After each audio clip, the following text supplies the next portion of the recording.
لو عايز تخلص من السمنة تعالى جري بسرعة اسمع كلامنا. أهلا بيكم ومع بعض دايما في مواضيع وموضوعات شيقة ومهمة جدا.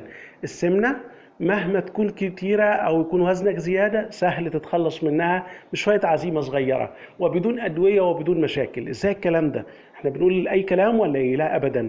تعال نشوف كده تاريخنا الغذائي مع بعض. حضرتك عندك نوعين من الأسباب الكبيرة جدا اللي بتسبب السمنة.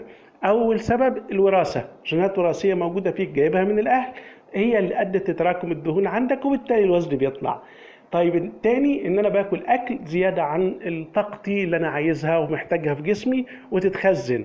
طيب وفي حاجه تانية ممكن، ايوه، في بعض الانواع من الادويه اللي ممكن تعمل لخبطه هرمونات وتخزن ميه في الجسم وتزود تراكم الدهون في الجسم وهكذا. طيب في عادات تالتة، ايوه يا سيدي، انت بتنام مش كويس، بتسهر بالليل وبتنام بالنهار وبتاكل مسليات كتير وبتاكل حاجات فيها دهون كتير وبتاكل اغذية كثيفة الطاقة، حاجات صغيرة كده لكن فيها طاقة كتير قوي، والجسم بياخد الطاقة دي مش هيفقدها لكن هيخزنها على هيئة دهون.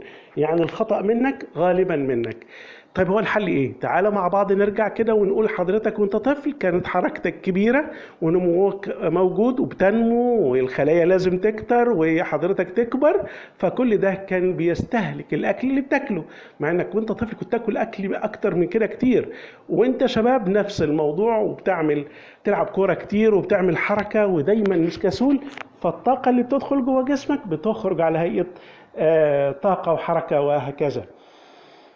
طيب لما كبرت للأسف معدتك حجمها هو حجم أكلك موجود زي ما هو، لكن الطاقة بتاعتك مش بتستنفذ كلها لأن حركتك قلت، بتقعد في البيت كتير، شغلك خلاك يبقى مرتبط لوقت أطول، وبالتالي أكلك هو ولكن مش بيتحرق كله، فيبدأ الجسم ياخد ده يخزنه في خلايا مخصصة لده بيسموها الخلايا الدهنية، حجمها يزيد كل فترة وتبدأ تبان عليك السمنة. كل واحد فينا له منطقة بتبان أكتر، البطن أحيانا، الأرداف، الفخذين، الصدر، المهم إن كل واحد عنده الخلايا في مكان معين.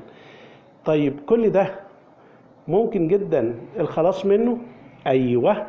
إزاي الكلام ده؟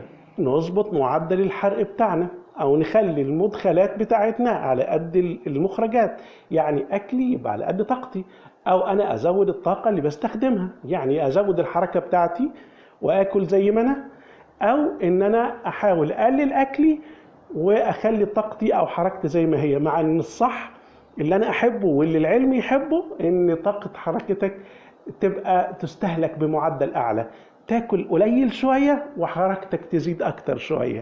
عشان كده جت من هنا رجيمات وكل واحد له نظام في استهلاكها، لكن الموضوع مش محتاج فكاكه. يعني الموضوع كله معدتي حجمها مش هقدر اتحكم فيه، مش هقدر اجوع، اعمل ايه؟ ايوه، هناكل قدر معين من الكربوهيدرات اللي هو الرز والعيش، وبلاش بقى يعني لازم الحبه الكامله، بلاش بقى الحاجات اللي ما فيهاش رده، او الرز البني عاده افضل من الرز التاني، وبلاش بقى المخبوزات الباتيهات والتورتات والجاتوهات، الحاجات اللي فيها طاقه عاليه قوي والدقيق المستخدم فيها ما فيهوش رده، لان ده بيسبب يعني نقول ايه، نقول اضطرابات كتيره قوي في الجهاز الهضمي وفي القولون، ونعاني من القولون القولون العصبي والامه عشان ما فيش رده في المخبوزات بتاعتنا.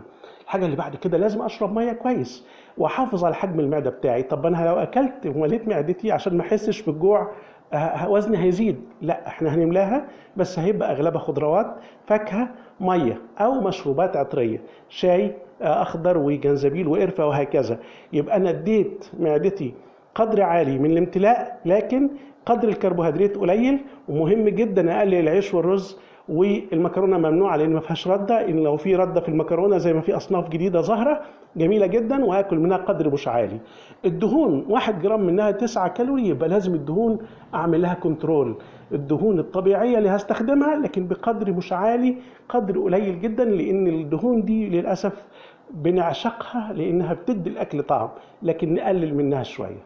طيب يعني ايه؟ يعني محمرات لا، نحاول نستخدم الفرن كبديل للون بتاع الاكل بتاعنا. وان انا الدهون بقى، والناس اللي بتحب الدهون في الاكل والحتت السمينه، لا، الشوربه اللي عليها كوم او قدر كبير من الدسامه، لا. الناس اللي بتعمل محاشي بسمن كتير، طبعا لا. هنحاول نقلل الدهون، نقلل الكربوهيدرات، نرفع شويه البروتين، ونملى اكلنا خضروات وفاكهه وسوائل من المحببه لينا. العصاير لا، هتبقى في فاكهه زي ما قلنا، لكن السكريات المباشره ممنوعه. طيب هاخد ده قد ايه؟ ايوه، خده كل يوم، وخده بعدد من 3 ل 5 وجبات في اليوم. ما تجوعش، لكن استخدم اللي قلنا عليه ده. نام كويس عشان تظبط هرموناتك، عشان حرقك يبقى منضبط، وانزيماتك الهاضمه تبقى موجوده بقدر مناسب للاكل اللي بتاكله. الحركه مش اقل من ساعه يوميا يا جماعه. انت بتاكل، طلع اللي انت اكلته في طاقه، في ايه؟ في حركه. حافظ على وزنك وضغطك ونشاطك بالحركه. هقول لكم على حاجه جميله جدا، ان الوجود في البيت فترات طويله بيجيب لي اكتئاب، مرض الاكتئاب اللي كلنا بنهرب منه. مش الانطوائيه وانك تبقى متوحد واولادك منعزلين عن الناس، لا، بيجيب لي اكتئاب كده في الوش كده. فدايما نلجأ مع بعض للاساليب الصحيه. امشي، اقلل كربوهيدرات، مفيش سكريات مباشره، اشرب ميه كويس، انام كويس. وكمان مهم جدا انتبه ان الادويه بتزود وزني. بلاش ادويه قدر الامكان، لان لو انا اهتميت بالادويه ممكن تحبس الميه في جسمي وتسبب زياده وزن او سمنه مائيه. مفيش داعي لكل ده. ودايما مع بعض، ونحاول نشد بطننا بقدر من التمرينات البطن الجميله، ونبتسم ونسعد بالايام اللي موجودين فيها في الدنيا طول ما انت بتعمل اللي عليك. واوعى الكسل، لان اخر الكسل سمنه، والسمنه بدايه لكل الامراض اللي بعد كده. تحياتي ليك وليكم كلكم. سعيد متولي، خبير التغذيه العامه والصحه. لو عايز تخلص من السمنه، تعالى جري بسرعه اسمع كلامنا. اهلا بيكم، ومع بعض دايما في مواضيع وموضوعات شيقه ومهمه جدا. السمنه مهما تكون كتيره او يكون وزنك زياده، سهل تتخلص